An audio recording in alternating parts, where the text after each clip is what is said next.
Today we're taking a look at these MLB matches, which are happening on Saturday, July 23, 2022, and giving you match breakdowns, betting tips and predictions in general on these games.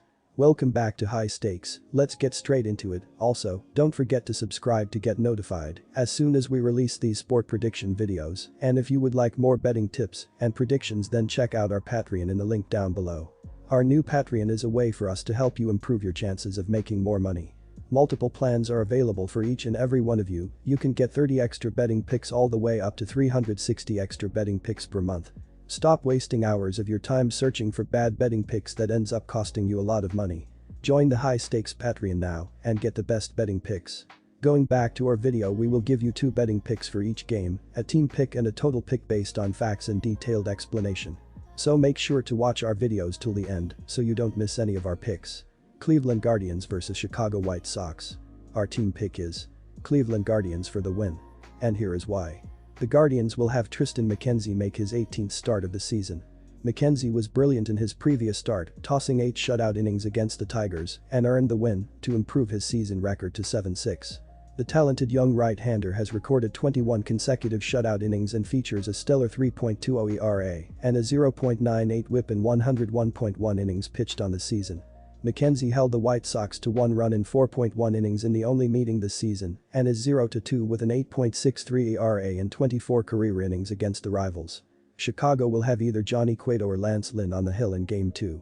Cueto has been stellar this month and features a 2.80 ERA and a 1.18 WHIP in 74 innings of work on the season. He has yet to pitch against Cleveland this season. The same can't be said for Lance Lynn, who has been clobbered in 3 consecutive outings. His ERA is inflated to 7.50 along with a 1.50 WHIP and a 1-3 record. Lynn squandered 8 runs in his only start against the Guardians this season. The Guardians are playing well, registering the win in 6 out of their last 8 games. They also have the White Sox number this season, winning 7 of the 10 meetings. Guardians starter Triston McKenzie is enjoying a dominant stretch on the mound. He has yet to allow a run in his 3 starts this month, spanning a remarkable 21 innings, including a gem against the Yankees in that span. Furthermore, while Johnny Cueto is pitching well, he is due to regress a bit. Cueto has a 2.80 ERA, but his ZERA and FIP are at 3.99 and 3.98 respectively. I like the fact the Guardians have exploited the White Sox pitching this season, averaging 5.3 runs in the 10 meetings, including 8 runs in Friday's victory. Our total pick is under the total, and here is why. Triston McKenzie has not allowed a run in 21 innings during his 3 July starts, while Lucas Giolito has a 2.84 ERA in 19 innings in his 3 starts. Looking at the month of July, Chicago is 9th in the majors with a 3.35 ERA, while Cleveland is 15th in the sport with a 3.91 ERA up to this point. Go with the under to hit, as these pitchers are doing well this season. Houston Astros vs Seattle Mariners. Our team pick is Astros -135. And here is why. The Astros couldn't have gotten off to a better start in the second half, as they swept a doubleheader from the New York Yankees, including a 7-5 win in Thursday's nightcap and a showdown between the 2 best teams in the AL. Jordan Alvarez and Alex Bregman went deep back-to-back in the bottom of the first before each providing a run-scoring hit the next inning, and Chas McCormick's 2-run homer in the 6th was important insurance. Luis Garcia earned the win, allowing 2 runs on 3 hits and 2 walks, while striking out 6 across 5 innings. Rafael Montero earned his 7th save, shutting down a Yankees rally in the 9th by getting the final 2 outs. Jeremy Pena doubled and scored on the RBI 2-bagger from Alvarez, who returned from the Illinois after recovering from a hand issue. No team in baseball is hotter than the Mariners, who have won 22 of 25, including 14 straight, after they swept aside the Rangers ahead of the All-Star break. Cal Raleigh got things started in Sunday's 6-2 win with a 2-run homer in the 4th before Ty France went deep the next inning, and Julio Rodriguez blew things open in the 7th with a 2-run double. Starter Chris Flexen only made it 3.2 innings on short rest, allowing 1 run on 4 hits and 1 walk, while striking out 3.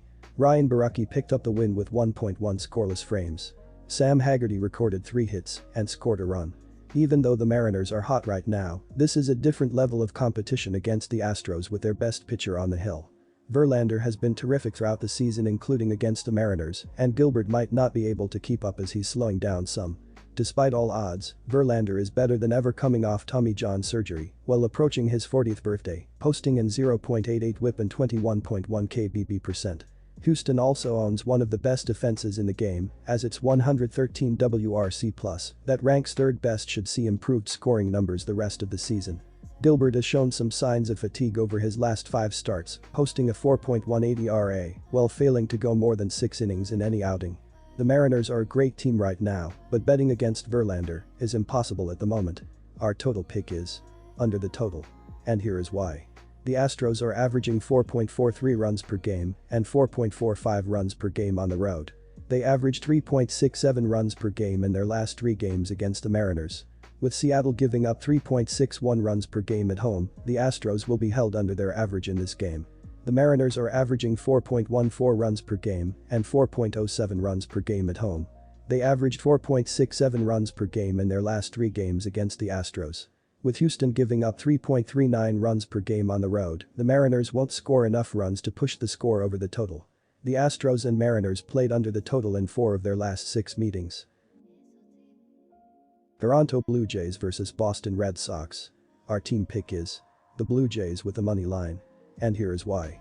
The Blue Jays turned things around at the end of the first half after suffering through a stretch in which the team lost 5 of 6 games. Returning home, the Jays reverses their fortunes by winning 5 of 6 games to close the first half. The Blue Jays start the second half in 3rd place in the AL East and with a 2-game lead over 4th place Boston heading into Friday's series opener.